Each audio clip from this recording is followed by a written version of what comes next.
உலகில் பெரியவர் யார் என்ற ஒரு கேள்வி எழுந்தது. செயற்கரிய செய்வர் பெரியார், சிறியரு செயற்குரிய செய்கலாதார். யாரு அரிய செயல்களை செய்கிறார்களோ அவர்களே பெரியவர்கள் என்று தீர்ப்பு வழங்கினார் திருவள்ளுவர்.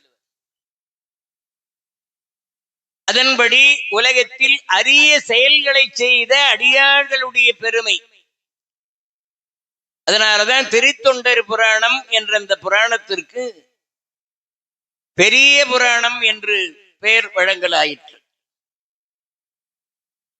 10,000 பாடல்களுக்கு மேல இருக்கக்கூடிய ராமாயணம், மகாபாரதம், கந்தபுராணம் போன்ற காவியங்களுக்கெல்லாம் கூட பெரிய புராணம் என்ற பெயர் வந்ததில்லை. 4286 பாடல்களை உடையது திருத்தொண்டர் புராணம். இந்த சேக்கிழார் பெருமான் அருளிய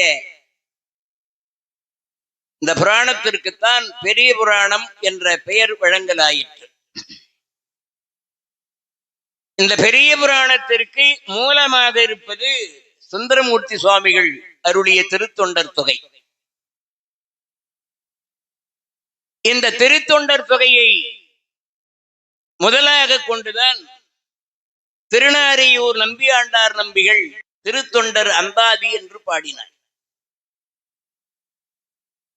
அந்த திருத்தொண்டர் அந்தாதியை விரிவாக தெய்வ சேக்கிழார் பெரிய புராணத்தை பாடினார். இவருக்கு தெய்வ சேக்கிழார் என்று பெயர். தொண்டர் சீர் பரவுவார் என்று இவருக்கு சிறப்பு பட்டம். ஏன்னா தொண்டர்களுடைய பெருமையை எல்லாரும் பாடிட முடியாது.